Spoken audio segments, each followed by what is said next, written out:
1, 2, 3, 4, 5, 6. Thank you for coming. How many of you have a tattoo? Can you raise your hand for me?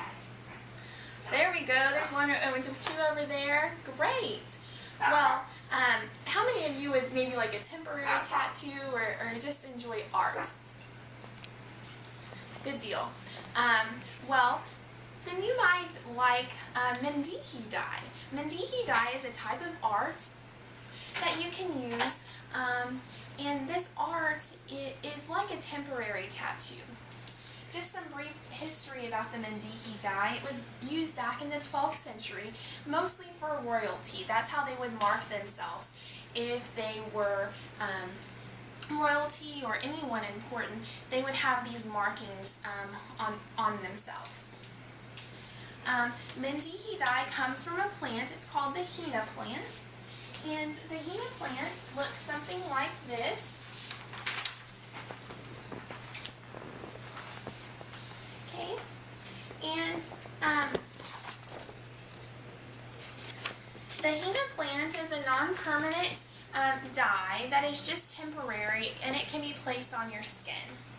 Okay, now Mendihi dye can be used for several things. Most people get it done on their feet and on their hands.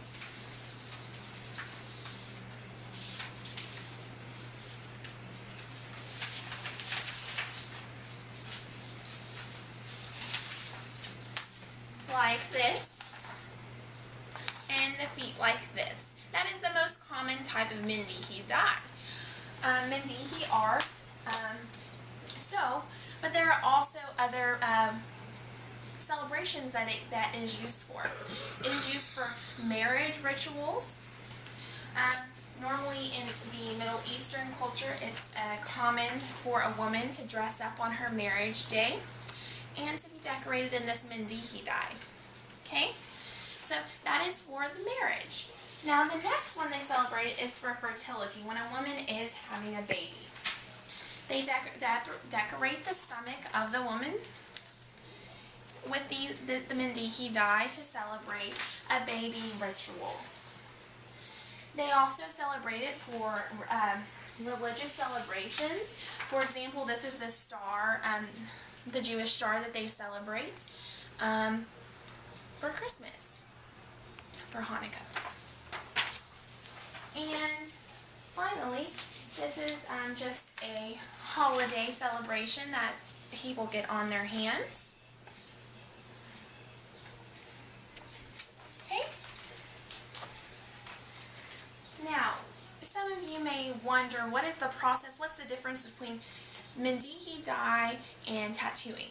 Tattooing involves, it's kind of painful if you think about it. It's needles, the ink inserting needles into your body. Mendihi dye is different in that aspect. They use the henna plant, which is transformed into a powder. They use some kind of herbal tea or acidic acid, like lemon juice, to kind of mix it. They're going to make it a little pasty. After they make it pasty, either on your hands or your feet, what they'll do is trace a design and trace that Mendihi art out of the henna plant onto whatever is needed on your hands or your feet. And that'll dry and you can wash it off. That Mendihi dye lasts for about 2 weeks, and you can get it redone or you can wait till another celebration that is coming up.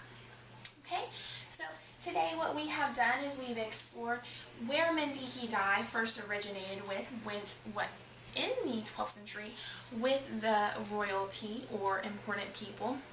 Then we've talked about the celebrations that is used for Mendihi dye, which are marriages, fertility, religious holidays, and normal holidays, religious celebrations. And then finally we talked about how to make Mendihi dye into art and how long it lasts. Okay, are there any questions? All right, well thank you so much for your time, and I hope you've learned a little bit more about Mendihi dye. Thank you.